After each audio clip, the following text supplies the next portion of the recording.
in this direction. I'm going to ask him to settle a little bit. Steady, mate. Steady. Steady. So voice command, demeanour, lower the energy levels if you like, and I can bring that tempo back a little bit and get him to listen to me. The horse needs to be at a tempo where I feel as though I can push him.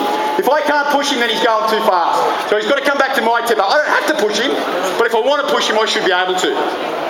Okay, so again, going around quite nicely there.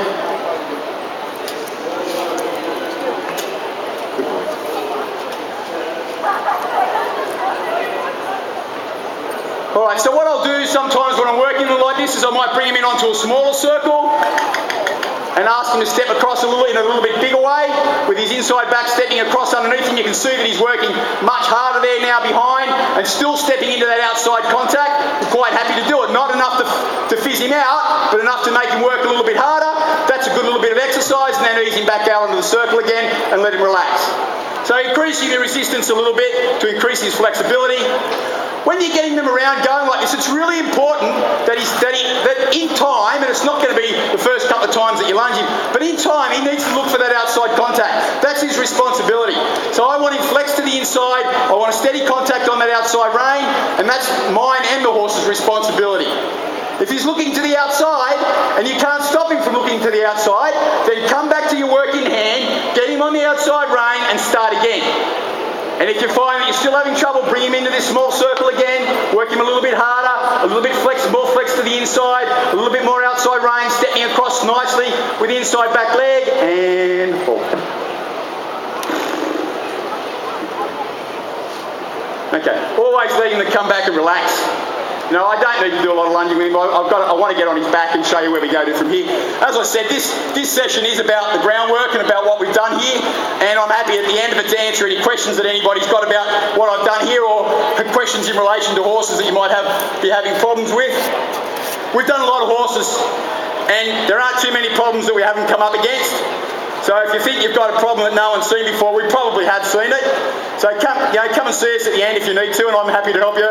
If you want to get me some video footage of your horse, I'm happy to look at that and analyse it too. You know, my job is to find horses for thoroughbreds, to put horses into a good future, you know. So as well as producing these horses and putting them up for sale, which for my money is a much better bet for anybody out there that wants to get a thoroughbred started, I promise you the time that it takes us to get them going is going to be a lot less than the time it takes you. We won't make the mistakes that you're going to make. You won't put yourself at risk, and at the end of the day you're going to get a horse that's going nicely and you're going to be safe, and the horse is going to finish up with a good home. Now just quickly before I get back on, and I mean very quickly,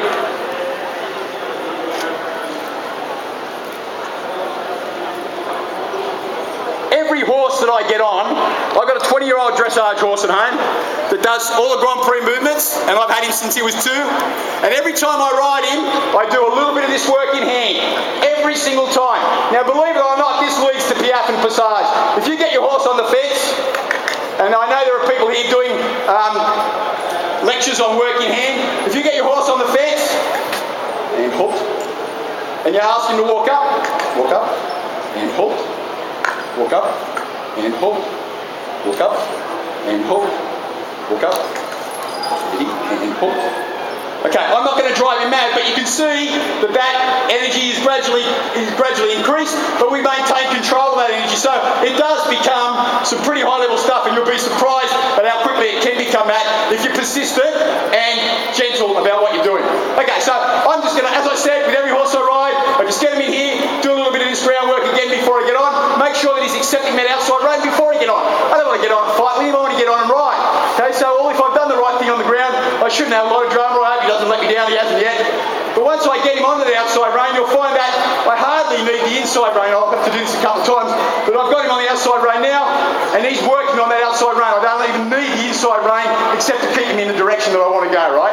So I want him to learn to accept, not only just accept the outside rein, but to go looking for it. I'll show you guys on this side. So he goes onto the outside rein, and once he's there and accepting it, I don't need the inside rein anymore. He'll just maintain the rein, that outside rein for me. Good boy. And pulled.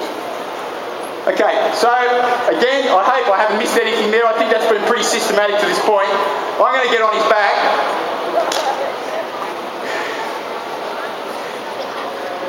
in my jeans, which I'm not very good at. I hate getting on in jeans, I really do.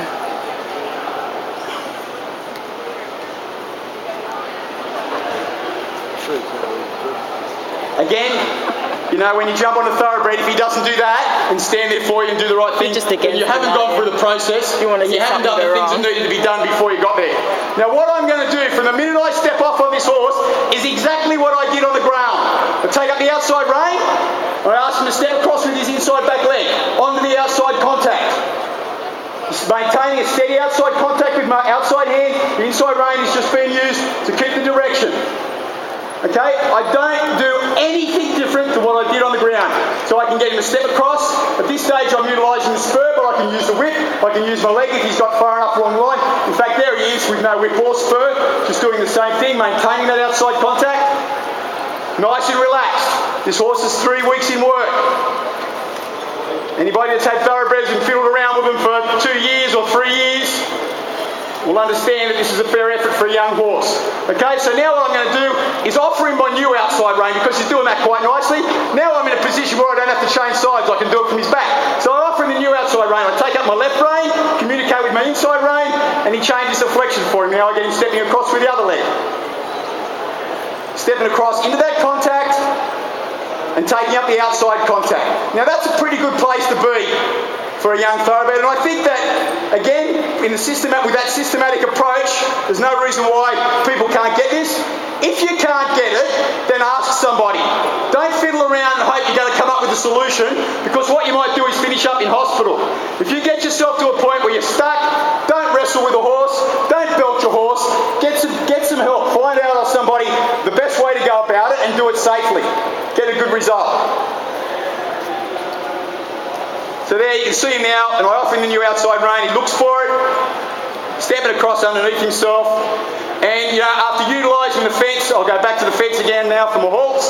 I don't think I'm going to need it on him today because he's doing really well, but, you know, I will do the same thing on the fence for the halts as I did previously. And halt, stand, good boy. Utilising the fence to stop him from going sideways, using the flexion to stop him from going inside. Everybody can see. You know, it's hard to ask everybody, too many people. I hope you all understand what I mean by flexion. Flexion just being basically from here, from the wither forward, the horse flexing in one direction or the other. If you can see the horse's inside eye or nostril, then you've got him flexed enough. The bend goes throughout the whole length of the horse. Flexion's happening out here. Okay, so now, you know, just keep round and around the garden is what I call it. You can't do too much of this. Just walking him around, letting him go from one rein to the other, offering him the new outside rein, asking him to pick it up and take it, asking for some halts, and halt. Good boy. Walk up. You know, if I want to take it to an extreme, I get him to turn on the forehand, just kick the outside rein, ask him to step across with that back leg. Yeah, it's a little bit sloppy, but it's not bad for a young horse. And halt. Good boy. Good boy. Walk up. Good boy. Same thing in the other direction. Again, everything's got to be done in both directions. And as you all know, they're one-sided, so one side will be a little bit better than the other. Now, taking that horse out, taking my hand out here, I am leading the horse slightly, but I'm not holding him there. You can see that I use my hand and I bring it back. I'm really not trying to hold the horse on the line. I'm trying to make sure that I ride him onto that outside rein.